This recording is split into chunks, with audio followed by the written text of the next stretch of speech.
To Heaven to Hate. Chapter 1. I look at the clock for the umpteenth time, fretting and fidgeting. Did Darius forget about our plans for the night? It is 30 minutes past 8 in the evening. He should have been here an hour ago. I am all dressed up and I've been waiting. What makes this even worse is that his phone isn't even going through. I just hope he is okay. Darius is not one to stand me up. Finally, after an eternity of waiting and pacing, my phone rings. Babe. D, where have you been? I have been waiting for over an hour now. Babe, I am sorry. Something came up and I am still stuck in a meeting. My phone went off. I didn't even notice until a few minutes ago. Can we have dinner tomorrow night instead? I promise I will make it up to you. All right, babe. I guess I will just go out and eat by myself because I don't see myself cooking tonight. I can order something for you to eat right from the comfort of the house. It's okay, babe. I just need some fresh air. I won't go far. All right, babe. I will send you some money. Enjoy your dinner. Okay, I will see you later then. I love you. I love you too. I end the call and quickly change my clothes, opting for comfort over cuteness. Then I grab my phone and sling my bag over my shoulder and walk downstairs. Tessa is lying on the couch, typing away on her phone. She looks up when she sees me. You've changed.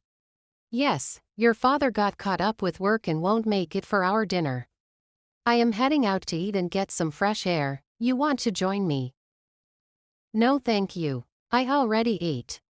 Okay. I will see you later. Sure. Take good care of your sweet self and don't do what I wouldn't do. I laugh. Oh please. I leave the house and drive straight to a local restaurant for a good steak dinner before heading to a bar close by for some drinks. I don't usually go to bars. I don't go out much at all, but tonight, I just want to let loose and forget how boring my marriage has been. You see, I don't regret marrying my husband. He is a good man. He's nice, thoughtful and caring, plus we get along just great. It's just that sometimes I feel trapped. Our boring sex life has my mind wandering. I've thought about different things and possibilities. There are moments I've even thought of seeking sexual and physical satisfaction elsewhere in the last couple of years, but I guess I am not bold enough to cheat. When Darius and I got married, the sex was really great, like it always is at the very beginning of a relationship. We did it everywhere, almost all the time, and it was fun. But now when we get to do it, it's sort of rote and expected. I feel like a bad person for having these thoughts. I guess a drink or two will help clear my mind. I walk into the bar, sit down on a stool and quickly say to the bartender, "Can I have a double shot of whiskey?" He nods before he places a shot glass in front of me and pours it full with whiskey. I down the whiskey in one gulp before asking for a refill. Mrs. K. I jump a little, startled at the familiar voice. Nico. In the flesh, he says before sidling up to the bar next to me. Nico is one of my top performing students and he is known by his peers on campus as a ladies' man. He is the last person I expected to see in this place. There aren't a lot of young people in this place. What are you doing here? He ignores my question and eyes me up and down, his gaze lingering on my breasts before moving down to my hips. His intense gaze has my heart beating fast. I don't know why, but the way Nico looks at me makes me nervous. Nico. Oh, sorry. I got carried away. You know you are really beautiful, Mrs. K, right? He asks, his eyes finally making their way to mine. Huh, I exclaim, glancing around to double-check that he is talking to me. I said you are beautiful, Mrs. K. I laugh. Am I getting hit on by a student? Someone young enough to be my child? What are you drinking? I'd really love to buy you another, he offers. No thank you. I have myself covered. The bartender takes that moment to place my shoots in front of me and like before, I down them in one gulp. Easy tiger, easy, Nico says. What are you trying to do? Are you even legal enough to be in this place? I hacks, my voice comes out breathy and weird.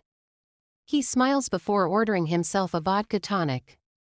And one more for my beautiful friend, he calls out, pounding on the bar top. I asked you a question. You want to know how old I am, Mrs. K. I am asking if you are legal enough to be in this place.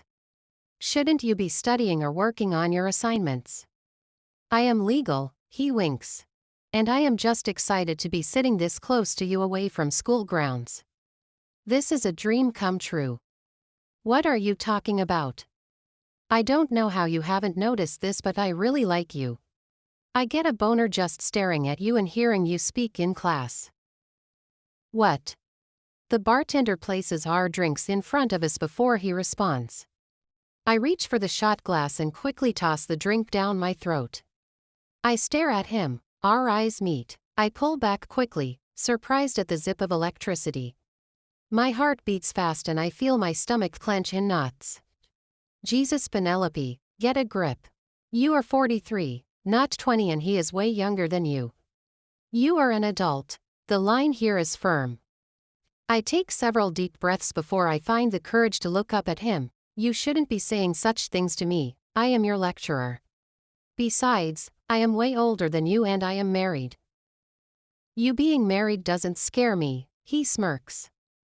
I click my tongue and rise to my feet. I don't have the strength to do this with you right now. I pay the bartender and head out of the bar. Mrs. K. He calls after me, but I ignore him and walk fast. He catches up with me just as I exit the bar. I barely say anything before he grabs my hand, pins me against the wall, and his mouth is on me. For a moment there, I freeze, completely shocked as he presses his body against me. What should I do? Stop him. This isn't right. I am married and he is my student. I could lose my job and everything I have worked for. When his hand grabs onto my hip, I moan and gasp. He uses that opportunity to slip his tongue into my mouth, kissing me like his life depends on it. He is so good at this. I don't remember when last Darius kissed me with such passion. The over 18 years that I have been married to him, this is the first time I have touched lips other than his. Nico, I say, pulling back when I get a bit of my senses back. What the hell was that? He smiles. I am sorry, I got carried away. I've been wanting to do this since the first time I saw you. You are my student, Nico, and I am married. This was a mistake that should never happen again. God, are you even legal? I will be 19 soon. I am very legal, don't worry about that. Fuck, you could pass for my child. But I am not your child. You know what? Just leave me alone, I say before quickly heading to my car. Elab. The August girl.